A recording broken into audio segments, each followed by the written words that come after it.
This is a demonstration of Wirecast.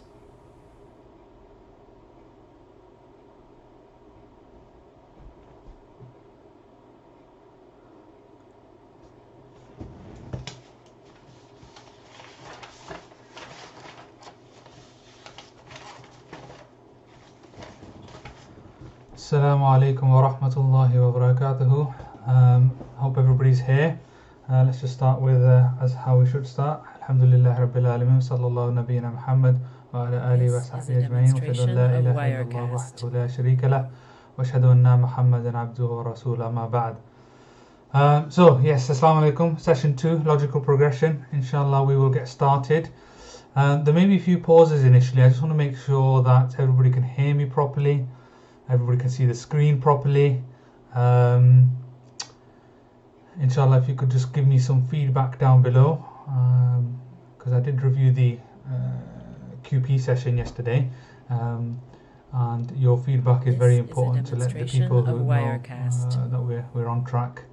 Unfortunately, I've downloaded a demo version of Wirecast, and so the watermark will come up on your screen, unfortunately. So I'll just wait a few minutes for you guys to let me know that everything is okay.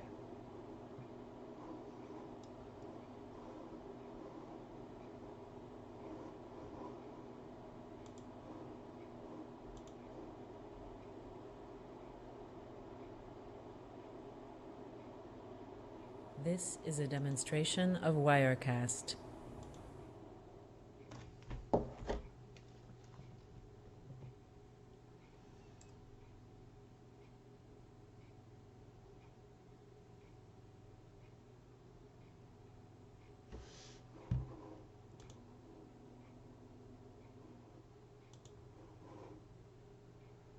Alhamdulillah. Okay, so thank you, Sister Zarina Tahseen, for getting back to me. I will crack on. If you guys can't hear anything or if there's any problems, just give me instant feedback on the portal in the comment section, and we'll take it from there, because we have a packed session as we always do. So we left off last week. Let me just start. As you know, in blue is the actual text, and we'll be going through the class positions. But we've got a lot to talk about in the actual black text. So we're in the Babu Sifat al-Salah, and we're continuing with that. And we got up to the Fatiha. This is a demonstration of Wirecast. Yes, Sister Dina, you can post questions, and I will have a look, inshallah. I will try my absolute best. So let's carry on with the actual presentation itself. So we got up to this Fatiha. For everything before Fatiha, please look at session 1. The slide should be up there now. Inshallah, Brother Wasif has uploaded that, and I will ask him. It's usually in the resource section. So the tabs above, there's the resource section. There's usually a section for the uploaded revision session slides or in a PDF form. So we go up to Fatiha, and we've said it's an arkan of the prayer. It's an absolute obligation. And to continue, it's the entire Fatiha, so you can't just read part of it. But the person who recites all of it in order, all of its letters and all of its harakat. So this is the point where people actually fall down. They might know to read Fatiha, they think they're reading Fatiha, but are they actually reading Fatiha with the appropriate tajweed from its appropriate makhraj? Because anything missing can cause problems. Why was it called the Fatiha? As we know, it's the opening of the Mus'haf, opening of the Quran, and it also opens up our Salah, because as we know, the dua al-istiftah is actually a sunnah. So the obligatory part, the recitation of the Quran, starts with the Fatiha. This is a demonstration of Wirecast. Now, it doesn't mean that it's the opening for every single thing, and I think the Sheikh mentioned this in the class, that people start using Fatiha to start eating, to, when they go to a funeral prayer, they recite the Fatiha, anything that they do, anything that they start, they start with the Fatiha. And that's not something that we should be doing, because it's not recorded from the Sunnah. Certainly is part of the prayer, though. It's an actual pillar of the prayer. This is a demonstration and there is no prayer, as the Prophet ﷺ said, for the one who has recited for the one who has not recited the opening of the book, who has not recited the Fatiha. Now what happens if someone can't recite the Fatiha? If someone's just come to Islam or not familiar with the Arabic language, what happens in those situations? I have to say, this Wirecast thing, this watermark is becoming very annoying. I apologize for this, but I can't see how we can change that now. This is a demonstration Just bear of with me, to be Wirecast. honest. So back to the point of the person who can't recite the Fatiha for whatever reason, they have to make an absolute effort, and if they can't do it in its entirety, then they have to recite something from the Quran. They can't just recite anything. And proven from the Sunnah, there has to be a stepwise approach. So Fatiha, if not the Fatiha, something from the Quran. If not something from the Quran, then the 5 tasbihat. And those are Subhanallah, walhamdulillah, wa la ilaha, wallahu akbar, wa la hawla wa la quwwata illa billah. And that's there's a discussion, should we be reciting 7 verses so it's the same as the Fatiha, so we're bringing parity. And actually Shaykh Uthaymeen says it's not the quantity, it's not the quantity that counts as such, it's that you're reciting something to replace the Fatiha because you're not able to do it. Is a demonstration of So that was Wirecast. a brief point. But the 5 tasbihat are something that can be done if a person can't recite the Fatiha.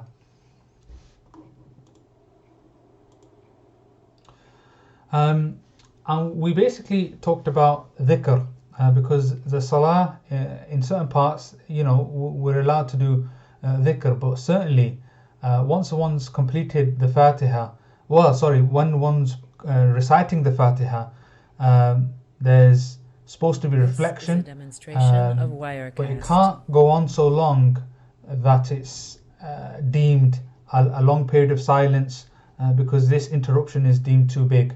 And this is reflected in the text itself.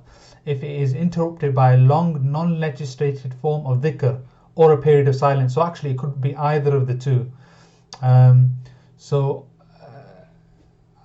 One of the things that the Shaykh reminded us of is dhikr is a 3-part process of perception, reflection and expression. And to see examples of this in action, please see the notes. But what we basically said is that you can't prolong this period of silence to the point where it affects the actual flow of the Fatiha itself. So one should be, as the Prophet ﷺ did, reciting the first part, let's say, the first ayah, so Alhamdulillahi Rabbil Alameen, and reflecting on this. But what is too long is the question. And as we've done in many cases in previous scenarios, we go back to what's the norm, what's the urf, or what is understood by the community, or in terms of continuity. So that's fine. And as we know, the Prophet ﷺ, and actually the Sahaba, we have many narrations on how when they used to memorize the Quran, they wouldn't move on from memorizing something until they'd internalized it, acted upon it, reflected on it as such. And so that's a common theme that you see with the companions and the Prophet ﷺ. And to continue with the text, or if a shadda or a letter is missed out or the order is not maintained, everyone must repeat it other than the follower. So what is the shadda? The Shaykh used the example of someone reciting Rabbil Alameen and not concentrating on the lam part, so there's no shadda, and this would make it invalid. Or if a person takes out a harf, this would also constitute a major mistake. And we've already mentioned the order of it itself is tawqifi, i.e. it's divinely ordained, the order itself, and that can't be messed about with either. So whoever then leaves from the Fatiha, even one form of a mistake in the vowel or the harf or the order, the tartib, then it becomes an issue for that Fatiha to be accepted as such. Now, what happens with the person who's praying behind the Imam? What if the person praying behind is making mistakes? Oh, is it, Mesa? This is a demonstration of Wirecast. That's not good at all, is it? I've just read your comment, Mesa, and I'm just thinking about what to do.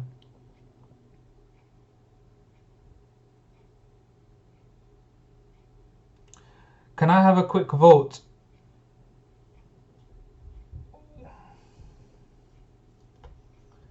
Because this demo is causing problems now. This is a demonstration of Wirecast. I'm just thinking of what to do. Just bear with me. Is it really annoying? Is it really getting in the way of the session itself?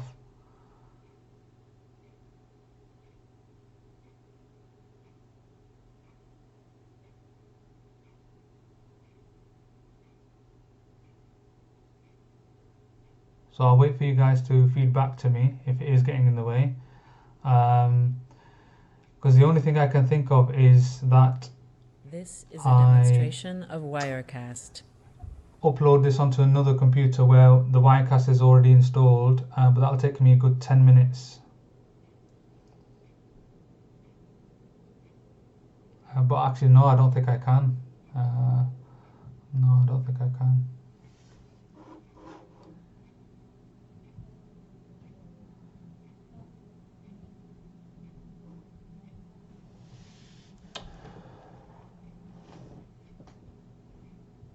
This is a demonstration of Wirecast.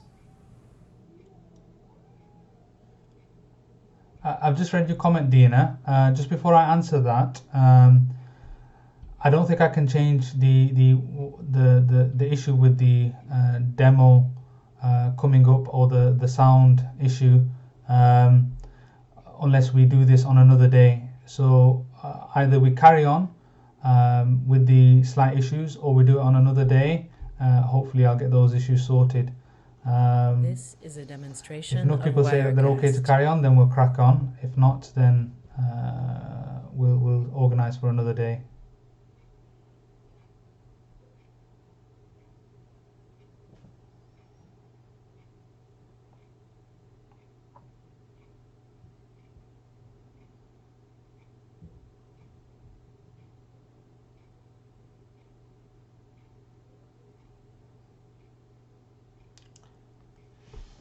Okay, I get the feeling that we can carry on. This is a demonstration Dina, I will come of back to your question, Wirecast. but because we're already falling behind, so just remind me at the end, and I'll carry on where we were. So we basically said if the person behind the Imam in a Jama'ah is making mistakes in their Fatiha, what happens in that situation? Well, as we know, the Imam covers the followers in terms of their mistakes. So their prayer will be valid. However, they're being sinful really if they're purposefully making mistakes. And I suppose I can answer your question now, Dina. If a person knows that they've made a mistake and they rectify it there and then that's okay. But it depends what kind of mistake they made. If it's to do with their vowel, if it's to do with the actual wording itself and they've corrected it straight away, then that's fine. If they've messed up the order, then I think that person would have to start again and recite the Fatiha in the correct order. Allahu Alam. But you can't get to the end of the Fatiha having made mistakes and expect it to be accepted, especially if you're praying by yourself. In a Jama'ah, the Imam will swallow your mistakes. And so the Shaykh Uthaymeen also expands on the actual manner of reciting the Fatiha. And there is a slight pause. So obviously we mentioned not too long a pause, but it shouldn't just be rushed either. And the Prophet ﷺ would stop after every ayah, and this is something that the Sahaba picked up on, and this is narrated in Imam Ahmad hadith that is quite strong. So And then you reach the end of the Fatiha and you say Ameen. Or should you? Well, this is something that we've all come across, whether we should be saying Ameen out loud or not. There is no doubt that we should be saying Ameen, but aloud is another question. And the class position and the Hanbali position is that it is out loud. So specifically we're talking about the in a jama'ah during the loud prayers, which are Fajr, Maghrib, Isha, you should be saying Ameen out loud. But the person who's reciting by himself would do it quietly. And this is established quite, there's no arguments really. It's established from the Prophet ﷺ. And he said directly when the Imam says Ameen, then you say Ameen. And this is in Bukhari. Also the Prophet ﷺ has been narrated to say Ameen loudly in many other hadith. So it's a mutawatir point, i.e. there's so many narrations saying that it should be done loudly that there's very little argument. And we have narrations talking about how loud it actually was, to the point where the masjid would shake. One of the things that invalidates the salah, however, is foreign speech. So again, we were talking about before with the Fatiha, people not pronouncing the words correctly or prolonging certain parts. That can change the meaning and could be considered foreign speech. And some fuqaha were adamant that this would be considered foreign speech, and again would invalidate the Fatiha itself. And when should one say Ameen? The Prophet ﷺ said, when the Imam says Ameen, then say Ameen. Now this is taken literally. Does it mean straight afterwards? Is based on literally the words, you would assume so. But we have evidence from the Prophet ﷺ who basically said, whoever reaches Waladdallin, then say Ameen. So first of all, the evidence indicates that where it should start is after Waladdallin. Secondly, we have a hadith that the angels also say Ameen. And the Prophet indicated whoever says Ameen and it coincides with the Ameen of the angels, then the sins of that person are forgiven. So the timing is important, and it's after reaching the end of Waladdallin. And it's an issue that we see. Some people go a bit too early, some people leave it very late. And saying it all together, coinciding with the angels, is what we should be aiming for. This is a demonstration of Wirecast. There's a powerful hadith, I forgot to include it here. Inshallah, I will do it with the notes that are uploaded. That the Prophet ﷺ was told that the Jews are jealous of two things. One is the returning of the salam, and the other one is the saying of Ameen when it's done together. So this Ameen part was actually where we were supposed to get to in the first session. And this slide here basically shows the class text, and what is crossed out is where we disagreed. Now I'm going to come back to all of this right at the end, but it just gives you a flavour of our class positions, how only small parts of it are different to the actual text itself, and actually where things are underlined is the actual additions to the text. But we've gone through that, and inshallah in the tabulated summaries this will all be summarized. And this is a preview of the actual tabulated summaries. So this contains the class positions for the different aspects of the description of the prayer that we've covered so far. This will all be available on the portal. Now, this is where we're supposed to start for this week. Carrying on from everybody should then say Ameen out loud in the loud prayers. The next part, so this is the session 2 starting officially, then recite a chapter from the longer mufassal of the Quran in the dawn prayer, from the shorter mufassal in the sunset prayer, and from the moderate length mufassal in the rest of the prayers. And we'll describe what mufassal means. The prayer is invalidated by reciting other than the Mus'haf of Uthman. Then he bows whilst uttering the takbir in raising his hands, and then he places them on his knees and his fingers spaced out and his back levels, and he says, Subhana Rabbiyal Azim. Transcendent above all is my Lord, the Almighty. So I'll cover this text first, but we have two more sections after this, which we'll come to at the right time. So let's talk about mufassal. And then recite a chapter from the longer mufassal of the Quran. Just before we get to actually what mufassal means, the word thumma, and we've translated it as then, indicates order. So we finished the Fatiha, you've said Ameen, and you've done it all together in the Jama'ah. So thumma here indicates that there's a bit of a delay. And again, how long is this delay? Shaykh Uthaymeen says it's a short gap. And in some cases there have been narrations with the gap extending to the length of Fatiha. However, that long, we basically said that's edging towards bid'ah. It should be a slight delay, but not so long as the Fatiha. Now, how do we know this? Because it'd be impossible for there to be such a gap without the companions questioning what's going on. As we know, Abu Hurairah, when it came to the dua al-istiftah, he asked, he cottoned on straight away, there's a gap here, he's saying something, or something's happening, I need to ask. So we definitely know it wasn't such a gap that the companions became curious as to what was going on. However, he says there should be a bit of a gap, a small gap, period of silence, and there could be four potential reasons for this small gap, and what should happen is to differentiate between the obligatory. What's the obligatory here? The Fatiha. And what's the sunnah that's going to follow? Is the recitation of the Quran. As many of you know, that reciting the Quran after, or part of the Quran after the Fatiha, is a sunnah act. So to differentiate between the two.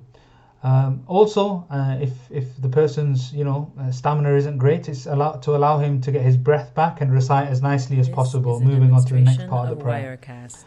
And is to allow the followers some time to gather their recitation. So as we said, I think in the Shafi madhab, the Fatiha has to be recited even by the followers. So again, it allows them to kind of catch up in the prayer. And to basically give the Imam some time to prepare a surah of what he's going to recite next. Actually, not just the Imam, the person praying by themselves as well. Just give him time to contemplate on what he's going to pray. This is a demonstration of Wirecast.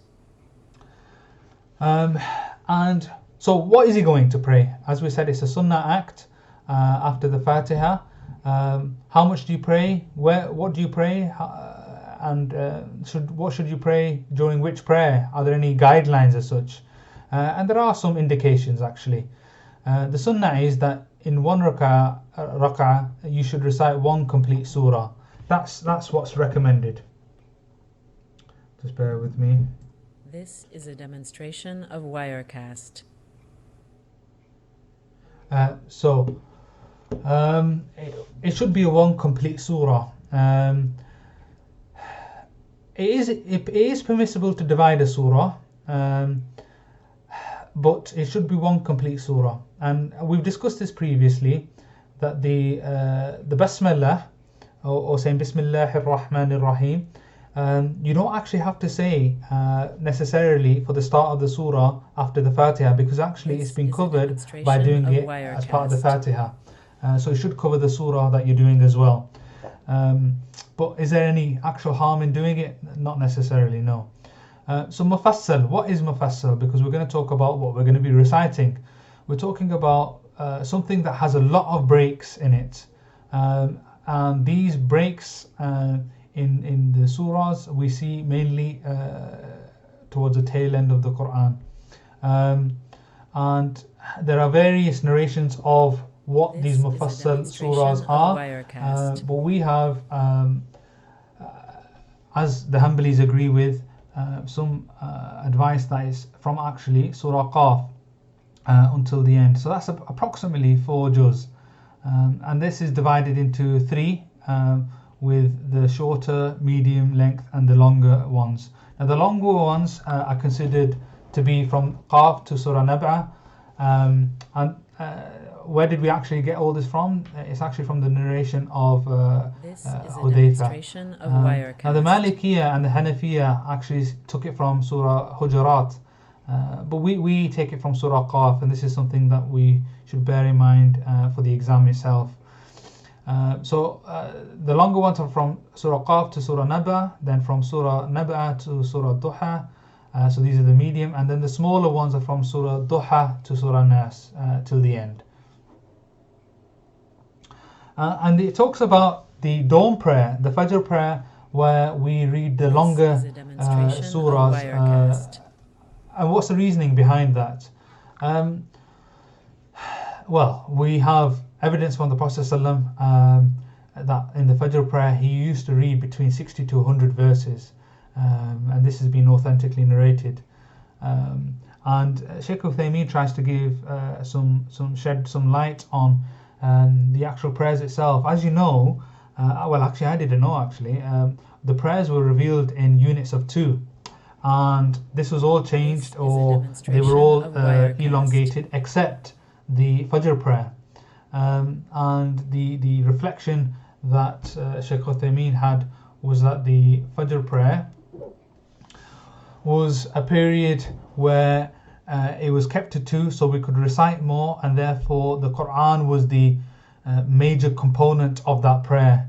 And the actual rak'ah of the prayer becomes the minor component, and this reflected in the ayah. So perform the regular prayers. So this is in Surah Isra. So perform the regular prayers in a period from the time the sun is past its zenith till the darkness of night, and recite the Quran at dawn. Dawn recitation is always witnessed. So just emphasizing the importance of the Quran during the dawn prayer, during the Fajr prayer.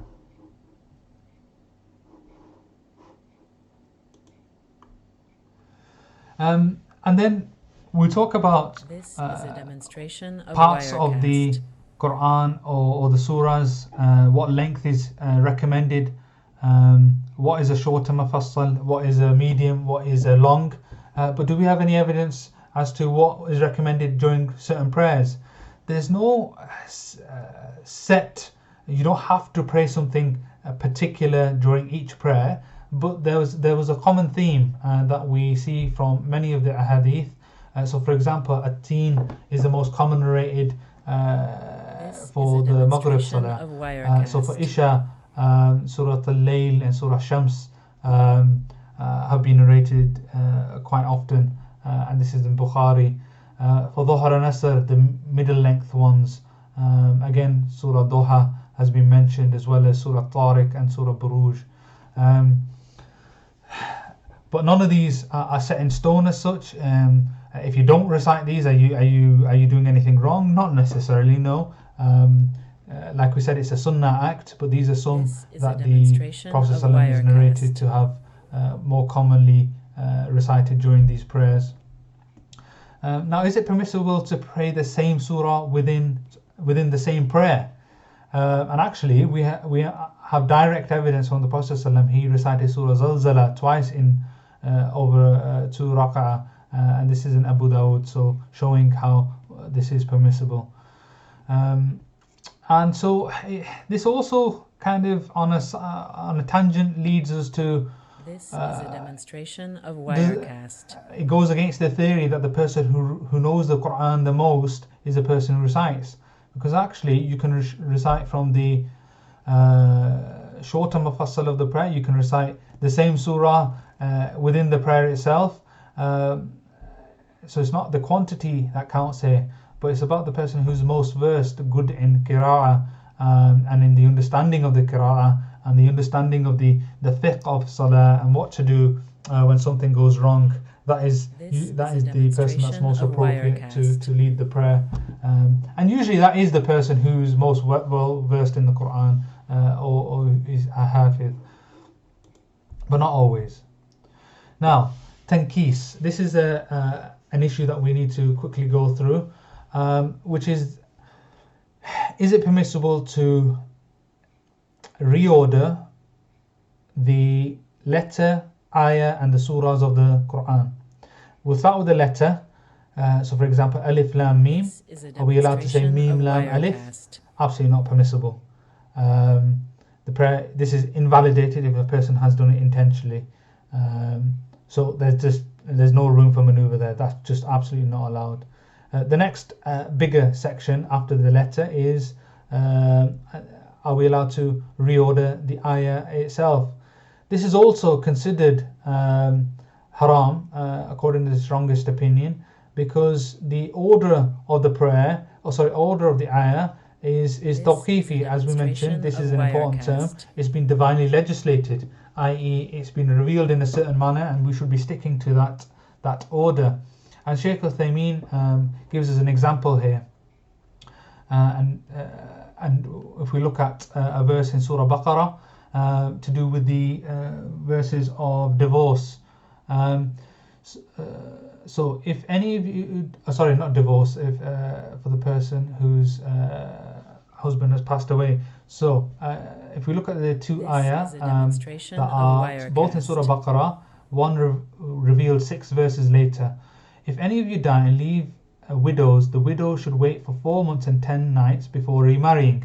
When they have completed this set time, you will not be blamed for anything they may reasonably choose to do with themselves. God is fully aware of what you do. Now remember the 4 months and 10 days there. And six verses later, Allah then says, if any of you die and leave widows, make a bequest for them a year's maintenance and no expulsion from their home for that time. But if they leave their own accord, you will not be blamed for what they may reasonably choose to do with themselves. God is almighty and wise. So 2 verses, and one talks about 4 months and 10 days, and one says for 1 year. What's the correct answer here? It's actually 4 months and 10 days. Now if one was reading this in chronological order, they would be confused, because the last statement, i.e. the last verse that we read, is indicating that it should be 1 year. However, demonstration of Wirecast. The ijma' of the scholars is that it has been abrogated by 234. It's the active abrogator. It is the legislated verse, and a clear evidence that Allah subhanahu wa ta'ala has sent is tawqifi, because the companions, knowing that 234 ayah 234 abrogates 240, they would have said, if we're going to do this properly, let's do it in chronological order. So we'll put 240 first and 234 afterwards. I hope that makes sense. But actually, they did not mess about with the actual ordering of the ayahs within in the Quran, because it's tawqifi, it's divinely ordained. And there's a reason for that, and it's not something that we mess about with. So we said letters you can't reorder, ayahs you can't reorder. What's left is surah. So the surahs, we say that it is actually permissible here. This is a demonstration of Wirecast. And it's the only category that's where there is some permissibility. And we have the hadith of Hudayfa in Sahih Muslim, where the Prophet ﷺ was praying the night prayer, and he started with Surah Baqarah, and then he recited Surah Nisa, and then he recited Surah Al-Imran. So what does that tell you? He went from the beginning to the end and then back to the beginning again. So slight variation in order there, and this is allowed. Some scholars are not very happy with that and do make it makruh. Why? Because they said that we should be sticking to the order of the Mus'haf of Uthman. And we're going to come to the how that came about. But there's no doubt it's good adab to keep to tartib, i.e. keep an order to how you're reciting the Quran within your prayer. And we usually see it as good manners of starting with in your salah with a surah from the beginning of the Quran, and at the end you can recite something more nearer to the end, and maintaining that tartib. Now this is a big section, the Mus'haf of Uthman. and the text says the prayer is invalidated by reciting from other than the Mus'haf of Uthman. Now, what we recite today is the actual the Mus'haf of Uthman, what was agreed This is a by demonstration of the Wirecast. Sahaba at the time. Now, the Hanbali madhab says that you cannot recite anything else besides the Mus'haf of Uthman in your salah. And I'm going to get straight to the crux of the matter here. That our class position is that we disagree with that, because there are a number of other qira'ah, including Ibn Mas'ud, which actually doesn't exist today now, but is an absolute valid version, not version, is the Quran basically, maybe in a slightly different order, or qira'ah as we said, and it has a sanad back to the Prophet ﷺ, so it's authentic and it's valid. So our class position as we move forward is that it's absolutely allowed. However, by and large, the Mus'haf of Uthman is what we have, and that's what we recite in all of its qira'ah and riwayah, the 7, 10 and 14. Of Wirecast. Now the next section is the compilation of the Quran. This was a big topic. Some people found it to be a little controversial. For the majority of us, it was a bit of an eye-opener into how the Quran was compiled. I'm not going to go into too much depth here because it's above my pay grade. Actually, I'm not being paid for this. So I'm going to stick to the absolute basics. This is a some of the facts that we know about. For more detailed look at this, please refer to the notes. But it's something that the Shaykh just wanted us to be aware of some of the issues that have been around regarding the compilation of the Quran. And as we know, the revelation started in Makkah, and it's in the dialect of the Quraysh. And the second stage of the Quran was when the Prophet ﷺ moved to Medina. This is a demonstration of Wirecast. This is where there's this hadith in Bukhari, which we have, which says that the Quran was revealed in 7 ahruf. And in the science of Quran, harf means style. Now actually we translated it as style.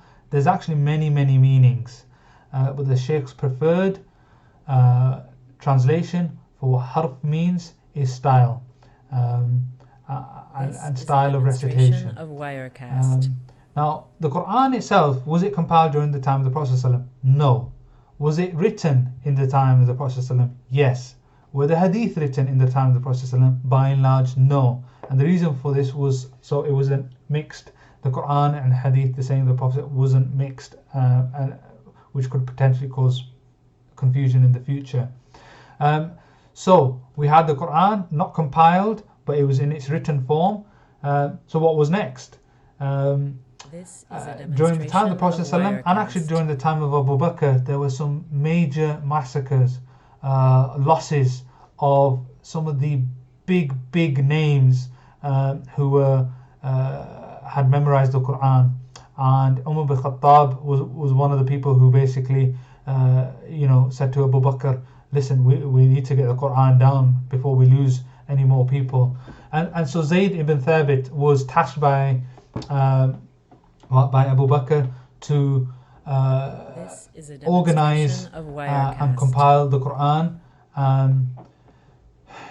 in a way that even with the loss of many of the companions, we would have the written form. And so during the Khalifa of Abu Bakr, this was started.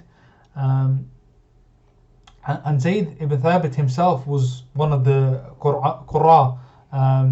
However, to ensure the mutawatir status of what he was collecting, he tracked down all the companions and managed to compile the Quran with 2 confirmed versions for each ayah, for each surah. And it was Umar then who preserved it after Abu Bakr, and then it was passed on to Hafsa, the daughter of Umar, may Allah be pleased with him. And then from here the companions really started to spread out, and this is where some of the variations in the way they recited started to become more apparent. And it was during the time of Uthman, who, especially during wars when the companions would meet, it became a bit of an issue, because it felt to people that they were reciting different things, when in fact they were reciting the same things, but it comes down to this slightly difference in style. And so Uthman, not to delegitimize any of the other qira'ah, he wanted to unify upon one simple harf, one style. And that would be by making copies of the Mus'haf compiled by Zayd ibn Thabit and then spreading it within the Muslim lands. And then we go into how the Qur'an, based on the Mus'haf of Uthman, again had slightly different qira'ah, which we recognize today. What's the most prominent one at the moment is Hafs Asim. This is the most common riwayah.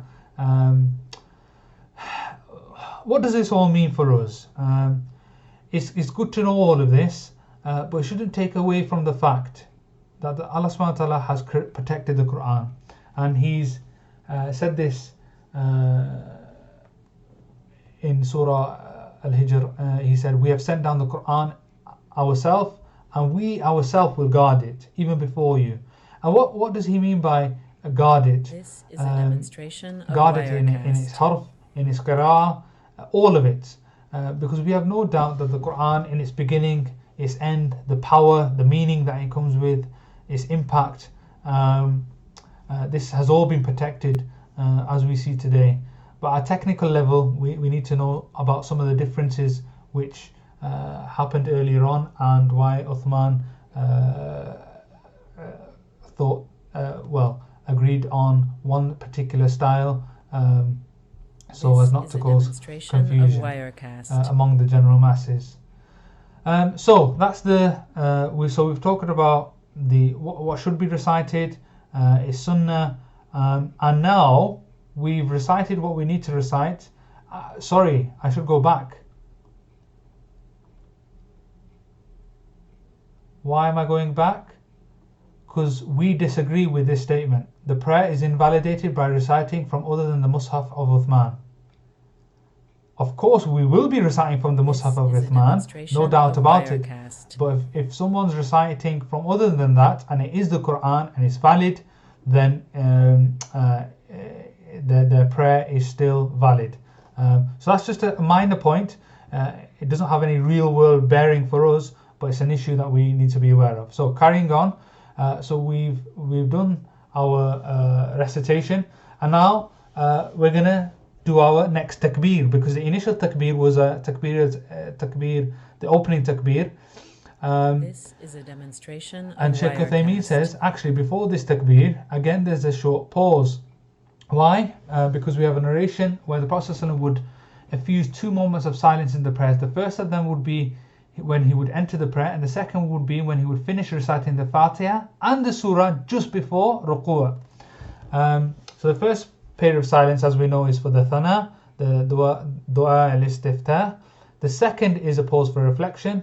However, some of the companions disagreed with themselves when they got Ubay ibn Ka'b involved. He basically said that the companion who suggested that there should be a pause was actually correct. So ruku', this is bowing. It's an act of ta'zeem, or act of glorifying Allah, and when you go into ruku', then you should show the obeisance to your Lord, the Almighty, the Exalted, and it should be done in a very slow, methodical manner. There should be no rushing as such between the different movements of the prayer. The saying of the takbir happens, when does it happen? It's as you go into ruku'. So not as we see sometimes, people who do it well before, then move afterwards, or move first, which is crazy to be honest. They move first and then say the takbir. It should happen as you are going down. And actually, we see the majority of errors with regards to this is This is a demonstration of when Wirecast. the imam tries to keep the jama'ah together and delays his saying of the takbir or delays his ruku', and it gets messy. And Shaykh Uthaymeen is very strict and harsh on imams who do this. And he also mentions the changing of the length of takbir, and we mentioned so when people are going to ruku' or when they're going into sujood, the imam changes the length of the takbir to let people know which part of the prayer they're in, and we said that this was This also is a not a demonstration good thing of to do. Wirecast. And so the Hanafis will disagree with us here, and that is to raise the hands. So you say the takbir, you make the movement, but you raise your hands. Now in the Hanbali school, this is of course something that we do, and we have a picture demonstration in the of our Sheikh of where the hands go.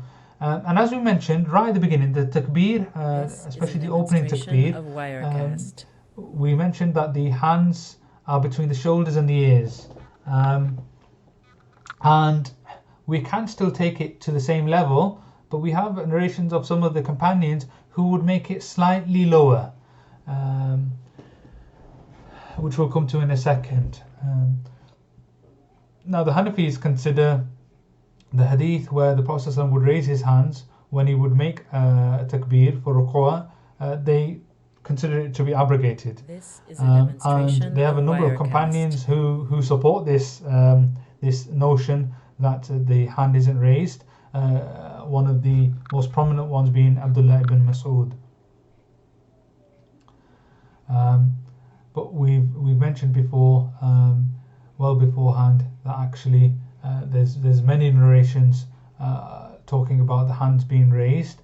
But is this an arkan of the prayer? No. We consider it a sunnah act. Now, This the is a hands, demonstration where of do the hands go after Wirecast. this? And then he places them on his knees with his fingers spaced out. So, yad, do we automatically assume that this is meaning the hands? Well, whenever the word yad is used in the Quran, it means it means the facing palm. So wash your faces and your hands up to your elbows. So this is a ayah in Surah Ma'idah where yad is used, and This is yad a demonstration of Wirecast. in this context, what does it mean? Hands. It doesn't mean the whole arm, and we kind of decipher this by saying if it meant the whole arm, then Allah subhanahu wa ta'ala wouldn't have specified yad and then mentioning up to the elbows. So whenever Allah subhanahu wa ta'ala increases or adds words, in this case elbow, it adds some meaning to what's being said. So yad here specifically means hands. Of Wirecast. Now, this was an interesting part, again something that I wasn't aware of, tatbiq. Why are we mentioning this? So the hands going on the knees is considered sunnah akhira, i.e. is something that came after. So there was a sunnah before that, and what was that? It was this concept of tatbiq, i.e. the fingers, the hands being together, closed fingers and going between the This knees. is a demonstration But as of we know, this Wirecast. changed to grasping of the knees with the fingers open, not spread apart as such, but open, and the legs being straight and the back being straight. And you can see in picture form there, specifically on the right, of how the hands go over the knees. And what does one say now? Subhana Rabbiyal Azim. So with his back level, and this is a really important part, the back has to be level. And This when is we a say demonstration level and of straight, what do we Wirecast. mean?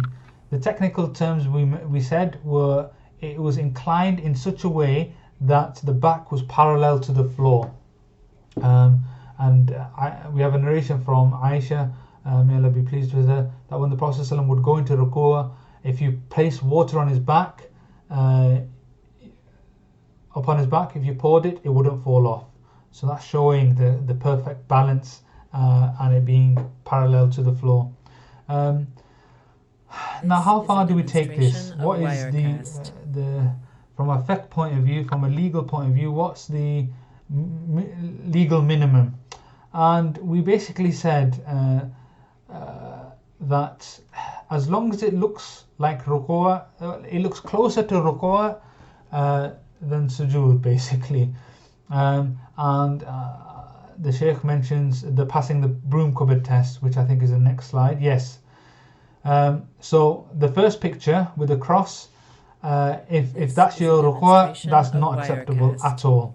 But the second picture, although this position isn't parallel to the floor, it's low enough to be acceptable, but it's not something that we should be proud of if that's as far as you're going. Certainly we know from the sunnah it is to be parallel to the floor. And then he says, Subhana Rabbiyal Azim, transcendent above all is my Lord, the Almighty. And we come across, so the first time we come across the word Subhana. Subhan comes from the same as Sabbaha. Now, is it a positive or a negative thing? Because you hear it in all sorts of situations. Well, let's look at the actual meaning itself. And we look at the verse of the Quran in Surah Baqarah. They have asserted God as a child, may he be exalted. No. So here, Subhana. It's used. How is it used in this ayah? This is a demonstration saying, Allah, you are transcendent, way above the weakness of people, and that they make such a stupid, ignorant statement. So basically, Subhana here is saying, no, transcendent, you are above this. And Shaykh Uthaymeen explains, explanation of Subhana Rabbiyal Azim is it's a form of tanzih, which means to remove any deficiency from Allah subhanahu wa ta'ala, such as any ignorance, weakness, inability, death, tiredness, all these negative attributes that are associated with humans are far away from Allah subhanahu wa ta'ala. It's an actual insult to even bring these meanings, these words near to the attributes of Allah subhanahu wa ta'ala. Another ayah which is more blunt, there is nothing like unto him, and he is the hearing and the seeing. So like I mentioned, Subhana, when you are in ruku' is making ta'zeem of Allah and making tasbih of him.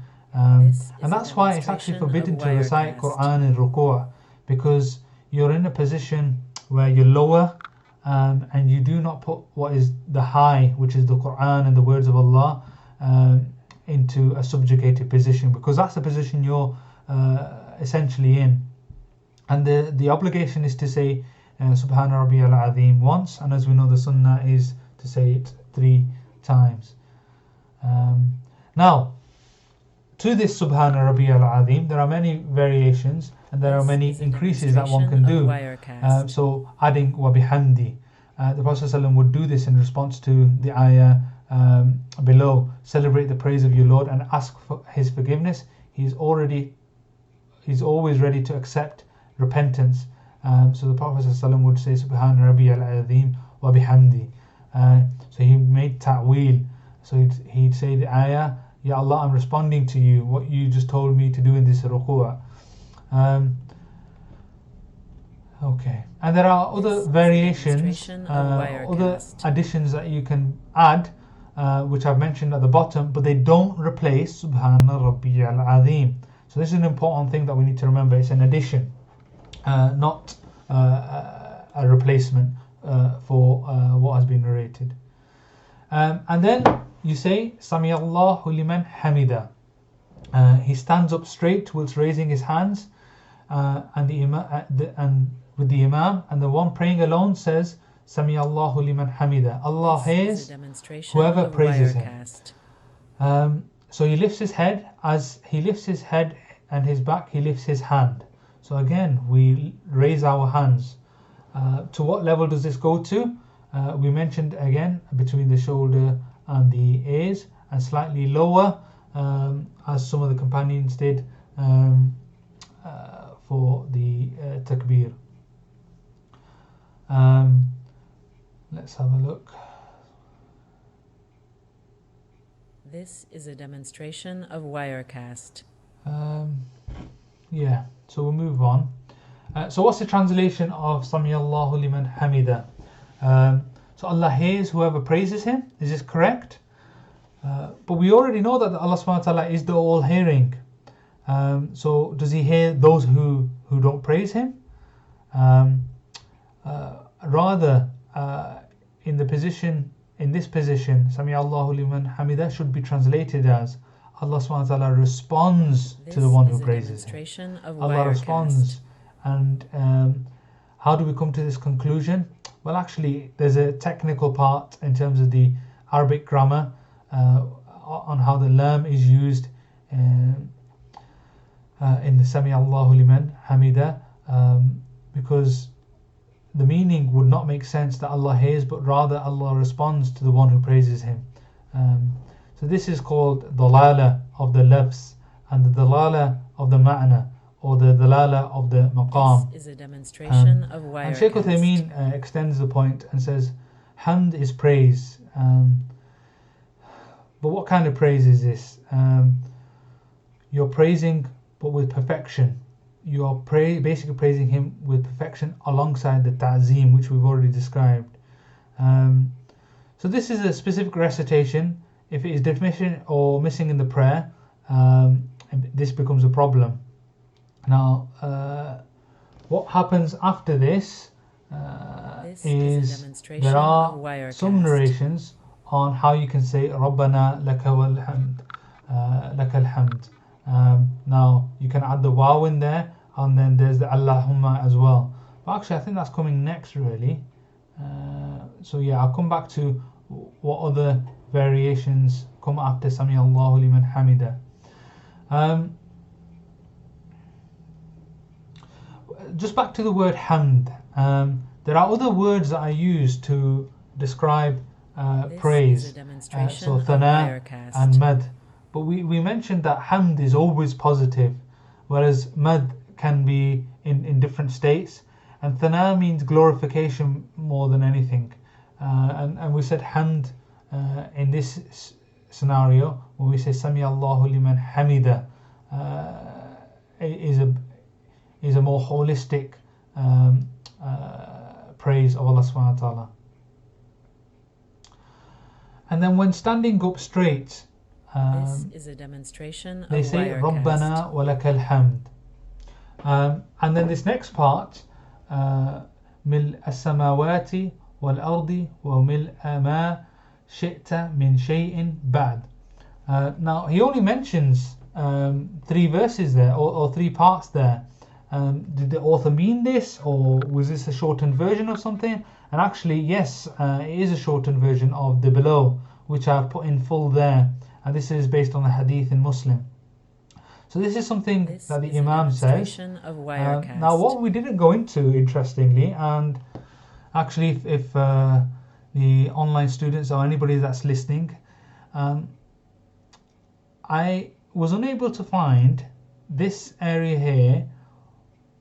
What was the ruling with regards to this extra portion? So Rabbana wa lakal hamd we already know about, but the extra portion that the Imam says, and it's only for the Imam to say in this, as the Hanbali text states, was it an obligatory part? Was it, which I don't think it is. Is it something that's recommended, which I think is likely? But this is all me thinking. I couldn't find anything in the transcribed notes to describe this. So if anybody has notes that explains the ruling of this part, which is that which fills the heaven, which fills the earth, and which fills everything you wish beyond that specific section, is it obligatory or recommended, or is it sunnah? This is a demonstration of Wirecast. According to the Hanbali madhab, because it wasn't apparent in my notes, but it's there, and we're going to explain it, inshallah. And so when he's standing, he says Rabbana wa lakal hamd, and we're going to go through. This is all authentically narrated, by the way. So he mentions the 7 heavens, and actually there are a number of different worlds as well, as we explained in the hadith, in the Quran below. So this is a surah in Surah Talaq. It is God who created the 7 heavens, which we're all familiar with, and a similar number of earth. So it doesn't mention 7, but it says similar number. His command descends throughout them, so you should realize that he has the power over all things and his knowledge encompasses everything. Why is this important? Because it led to an important discussion.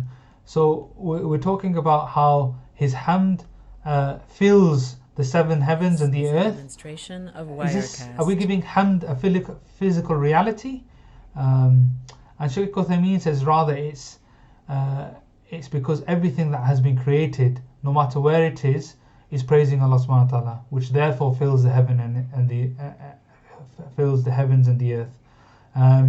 So everything is in a state of praise, is what is indicated with this meaning, and this is something that's mentioned in Surah Isra. There is not a single thing that does not celebrate his praise, though you do not understand their praise. The last part is just a little further explanation, which I'll leave for you guys to read. So what does the follower do? So the Hanbali madhabs, the text says the follower after rising also says Rabbana wa lakal hamd, but the important word here is that the Hanbali madhab said he only says this, which is a bit of a problem for us. Why? Because this is a demonstration as we know, of the Imam's job is Wirecast. to say Sami Allahu liman hamida. And where do we get this from?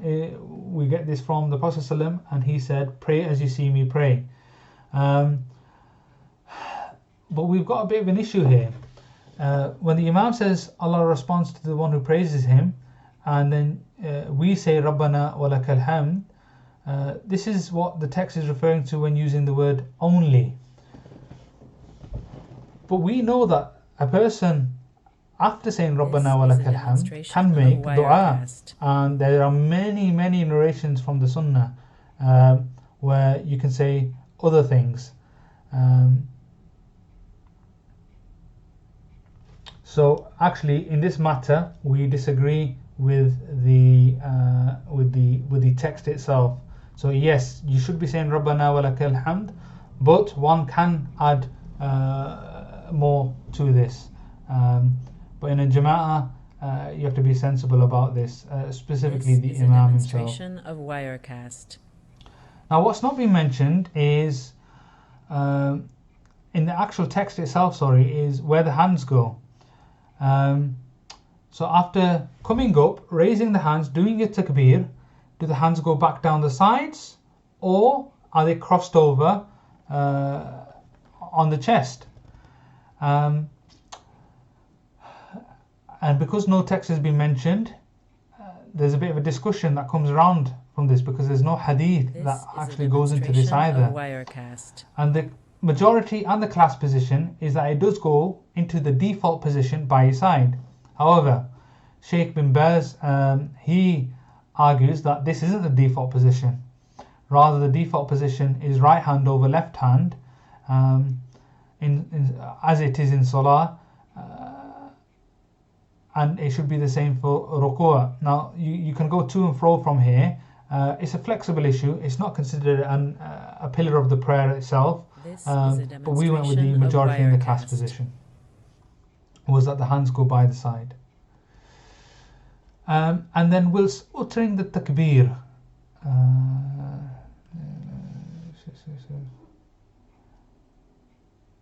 let me just make sure I'm in the right place.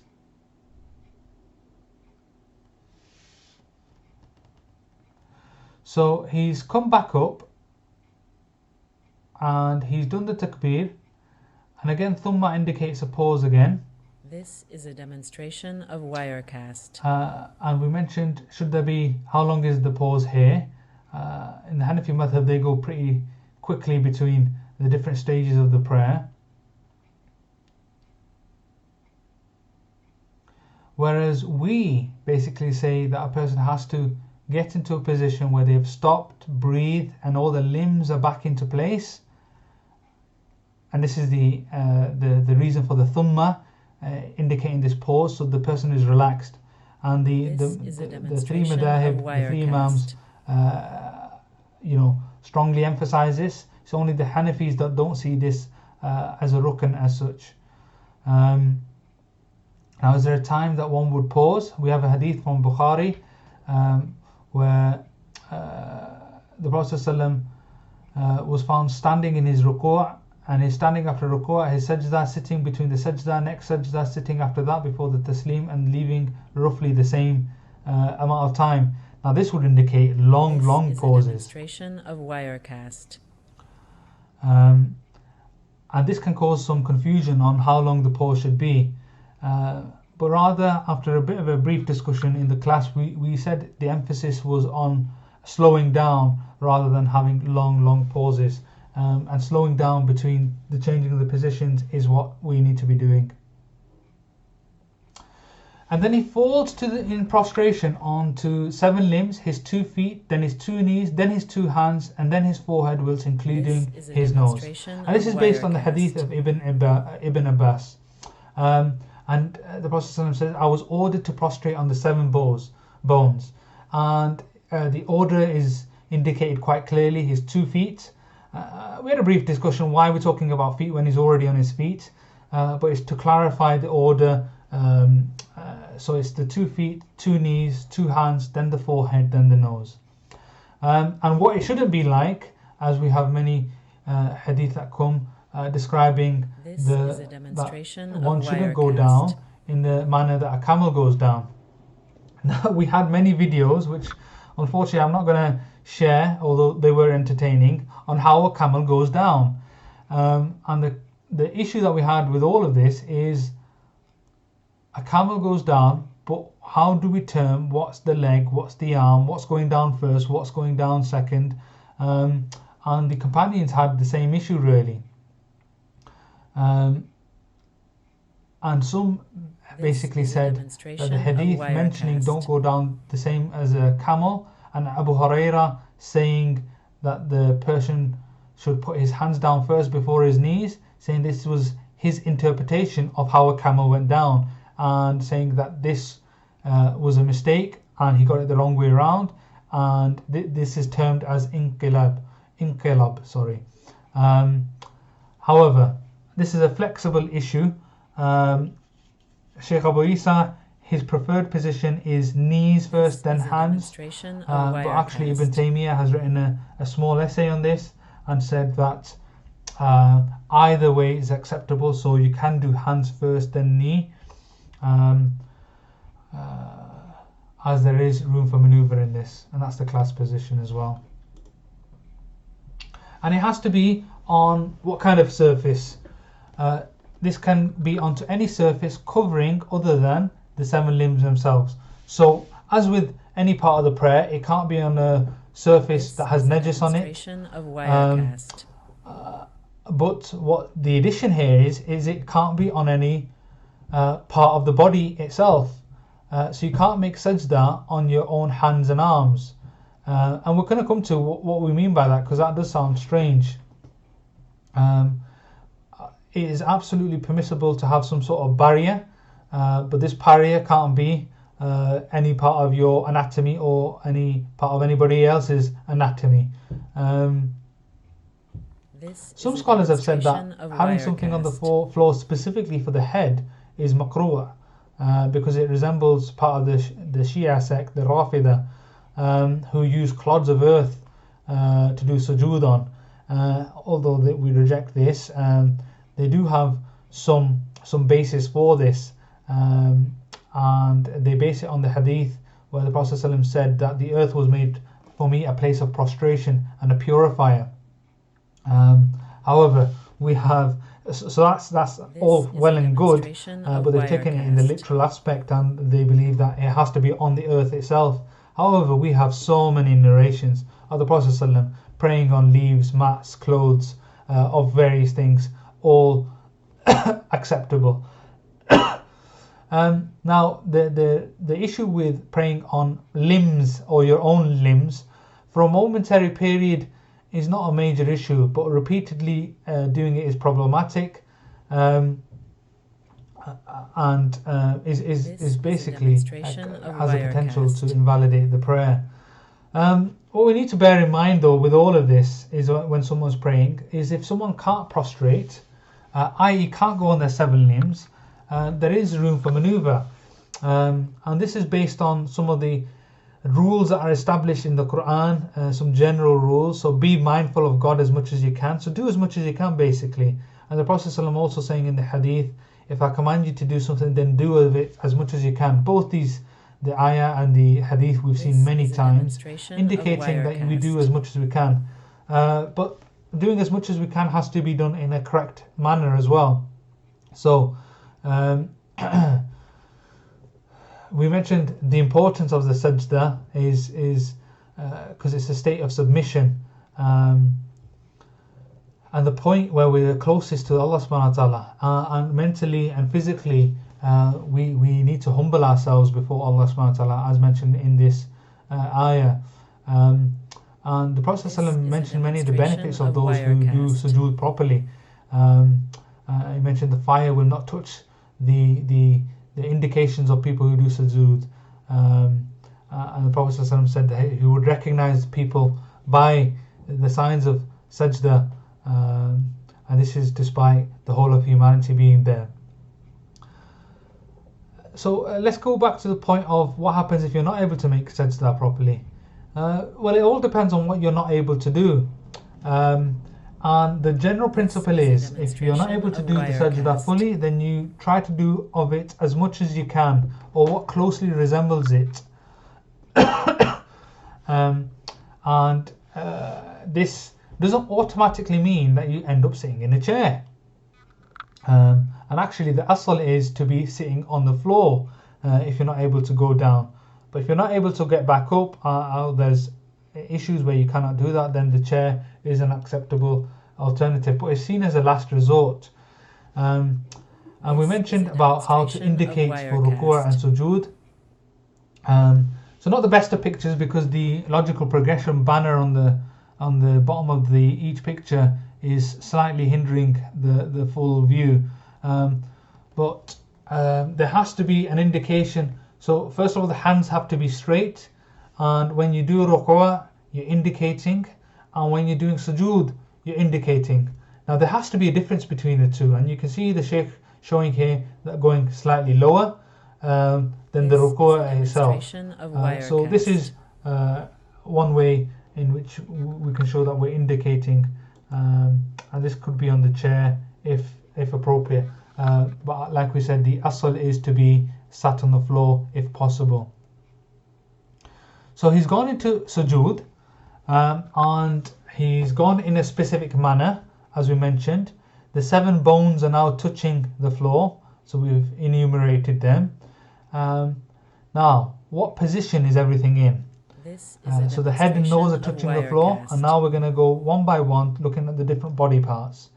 He lifts his upper arms away from his sides, so his arms are lifted and kept separate from his sides, and this is narrated by Imam Ahmad. The Prophet ﷺ said he would exaggerate his distance from his arms, so much so that the companions would take pity on him, saying, "You're really pushing it there." They could see the whiteness of his armpits, and this is how one should do sujood.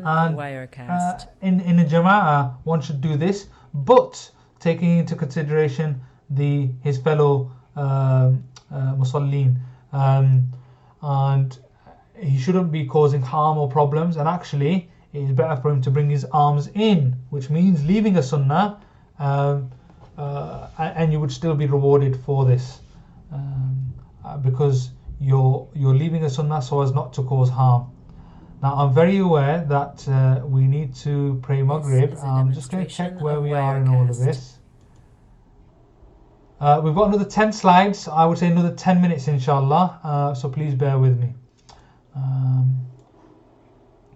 And his arms are by his side, away from his sides, and they're lifted up. And and his stomach is up. And I'm gonna show pictures actually showing all of this. And he lifts his stomach up away from his thighs, whilst keeping his knees apart.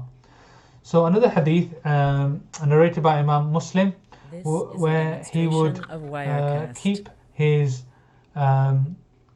knees apart and his stomach up, and his stomach was so far up that or away from his legs that there was enough space for a lamb to go underneath him. And so that indicates that we shouldn't just allow our stomachs to rest on our stomach in sujood, and the knees are kept apart like you're in tashahhud, and we'll come to that in a second. So that's the knees are kept apart, but what about the feet? Now there's two opinions with regards to the feet. The first is that the scholars said that you keep the feet open and apart in line with the knees and the thighs. However, there's another opinion that actually they're together, and as the picture below shows, the feet are shown together. And how do we come across this? We have a hadith where Aisha, may Allah be pleased with her, woke up one time in the night and she got a bit frightened. She couldn't see the Prophet ﷺ, couldn't hear him, and she put her hands out, and with one hand she was able to feel both feet. Now it doesn't necessarily indicate together, but it does seem with one hand she was able to feel the feet. And so let's look at the correct forms of the sajda. And as you can see, the arms, the nose, the forehead are firmly planted on the floor. The hands are at the level of the shoulder,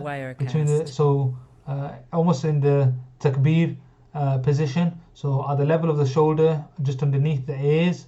The arms are out. The tummy is high away from the thighs. And the knees are spread apart as if they're in tashahhud. So that is the correct position. Below are pictures of the incorrect positions. Specifically, the first picture on the left with the cross is showing how some people try to straighten their back so much that their legs go too far back, and that's problematic. And the second picture is showing the knees coming too far forward and the stomach resting on it, and you can see there's no gap for as narrated in the hadith for a lamb to go through. Actually, nothing could get through that. And the position of the feet, what's not acceptable is the feet. So the feet together is not a problem in the first picture with the cross beneath it, but the toes are kind of just slightly touching the floor. And what the sheikh's basically showing in the picture below is that the toe should be planted. Whether the feet are together or not is not an issue, but the toe should be planted. And what isn't allowed is, as we mentioned, is your foot being on top of another limb, as in that second picture in the middle with a cross. You see this sometimes in the masajid where people start itching themselves. Now, does that invalidate the prayer? No, but if he kept it there during the whole sajda, that's a massive problem. But for a quick itch, difficult to say that it's invalidated the prayer. And what does he say? Once he gets into this position, he's firmly in place. He then says, Subhana Rabbiyal A'la. Now this is, again, within the sajda, you have to say it at least once. And Subhana, as we mentioned, is, again, praising Allah, removing any deficiency. And it's appropriate that you say Rabbiyal A'la. Why? Because Allah is most high and you are in the lowest place possible. It's a position of humiliation. And Allah subhanahu wa ta'ala is being remembered at this point because He's in the highest place possible. And Shaykh Uthaymeen mentions that the Prophet reminded that this is a core concept of our Aqidah, the sifa of Al-Ulu, which affirms what Allah affirms, Him being the most high. Now what do we mean by high? Do we mean in place or description? And actually it means both, because anything other than that would restrict the meaning of Uluh or Rabbiyal A'la, and many sects and deviations occurred because of this. because people started to argue, where is Allah subhanahu wa ta'ala? Is he high? Is he around us? Is he with us? Is he everywhere? And this caused a lot of problems. And our Aqidah is based on This the is a demonstration of Wirecast. on what the Prophet ﷺ said and what the companions understood and said, and that's the end of the argument really when it comes to that. Now, this is a position where actually it is recommended to do dua.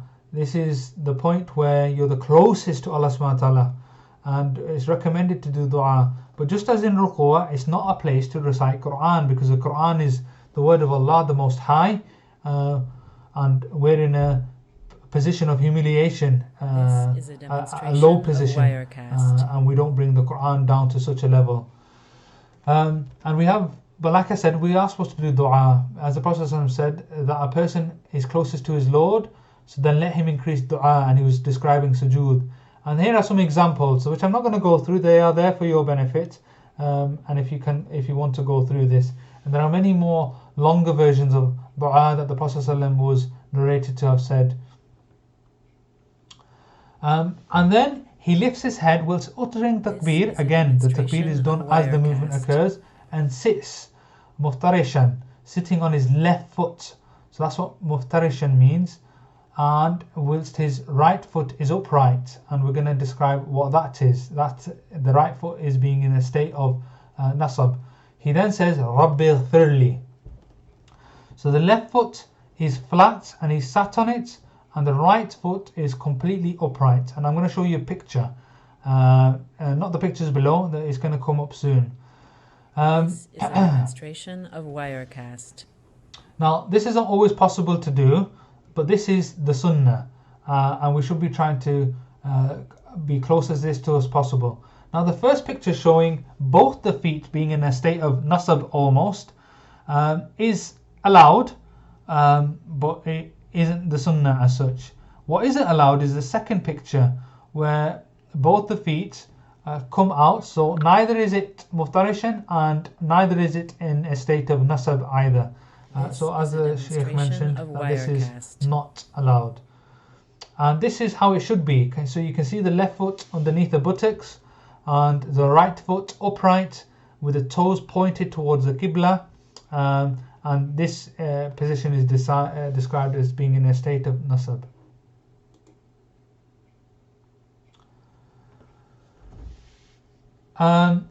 So we've only done the first sujood, and this sitting is known as the Jalsa Bain al-Sajdatayn. And Shaykh Uthaymeen says that a person has to, in this position, have his finger making dua. And where has he got this from? Because this is actually something that we know that we do in the tashahhud position, which comes after the two units. And he bases this on the evidence that the Prophet ﷺ, when sitting down, he was in jalsa, then his left hand was flat and his right finger was pointing. Now, this hadith is actually authentic, it's sound, but it goes against the majority of hadith that we had, where both the hands were flat, which is the class position. So we just saw it as a weaker opinion based on the majority of hadith showing that both hands were flat. And these hands are on the thighs with the fingers touching the knees. That's what the majority of hadith indicate. And just at the bottom there, I've written some of the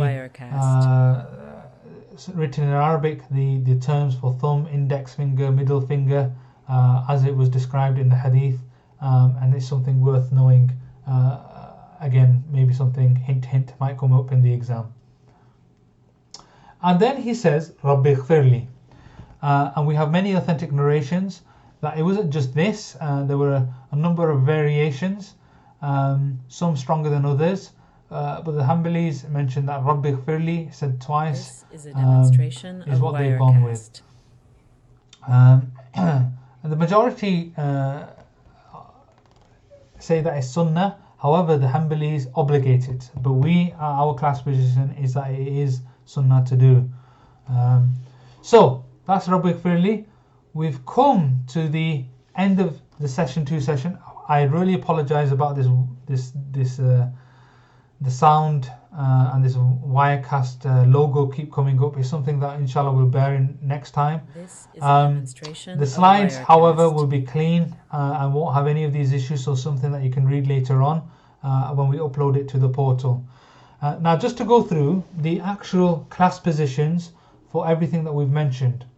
So we've gone through the text, which is in blue, and the class positions are in these tables. And the last 2 slides that will be uploaded show the class positions for everything. And as you can see, there are certain parts where we have adjusted the original text to reflect the class position. Hopefully, I'm not going to go through all now because, like I said, I'm conscious that we've got Maghrib prayer coming up. But please go through these. These will be uploaded. The 2 slides at the back, I would highly recommend basically memorizing those. And we should be the tabulated summaries. I think we should all be memorizing, because that's the absolute minimum for not just the exam, but for our own knowledge of what we've been studying over the last 7 years, and inshallah we'll be starting year 8 soon. I'm just going to have a look at the questions. I know Dina's put a few questions up. So the Fatiha one I think I mentioned. Don't have a ruling on the... Yes, so actually, essentially I agree with what you've said there, but I couldn't find... it's always nice to know what the Sheikh said, or even Sheikh Uthaymeen.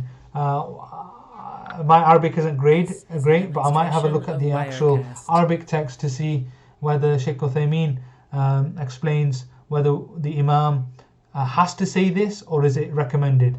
The next question is, when we were pray-seated, our hands are on our knees throughout, or do we move them forward as if we are going into sujood? So when we pray-seated, our hands on our knees throughout. So let me get this right, because we talked about being seated when going into ruku' and going into sujood. So from what I remember during the practical demonstration, when going into ruku', they stay on your knees, but you lean forward. But during sujood, they actually come out in front of you. Correct me if I'm wrong, but that was from what I can remember. This is a demonstration of Wirecast. Inshallah, I'll have a look into that as well. Are there any other questions? No problem about the typos. Inshallah, if there are any other questions, please put them on the portal and I'll have a look. We will get this uploaded onto the portal. We always make a recording of these sessions, so maybe if I'm able to upload the recording where this Wirecast issue doesn't come up and cause problems, that might be something that we'll be able to do. So inshallah, the exam will be near the end of this month. This is a demonstration of Wirecast. There'll be an email coming out nearer to the time, and the year 8 will begin soon. Inshallah, really looking forward to that once our Sheikh is back from Hajj. Eid is this weekend. I'm sure you're well aware of that, and inshallah, may Allah accept everything from the people who've gone to Hajj and accept our good deeds. And inshallah, an email will be coming out soon discussing all the upcoming dates. No, unfortunately, there is another session. This will be the end of the year 7 revision session. So there were 2 sessions, and as I explained in the first session, that because we had to start off with 10 sessions from year 6, we're left with 10 sessions. Well, actually a bit less than 10 sessions to do in year 7. And we will be doing that, inshallah, for year 8 revision session. But because we need to catch up, we're going to have to do 3 sessions, inshallah, next year. Hopefully by then, our team is back to full numbers, so we'll be able to carry out those three sessions without any problems, inshallah. Jazakallah khair for your patience. and inshallah we will see you for the start of the exam and the start of year 8 inshallah. Jazakallah khair. Assalamu alaikum wa rahmatullahi This wa is a barakatuh. demonstration of Wirecast.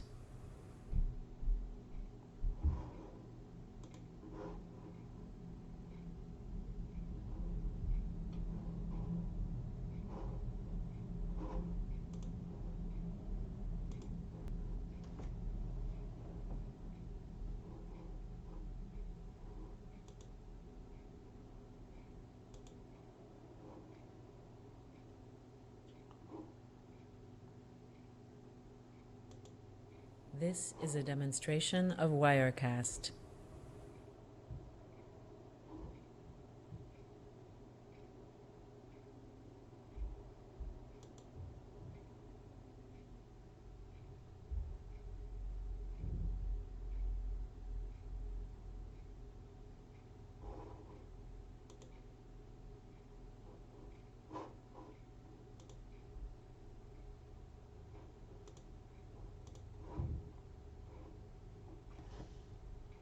This is a demonstration of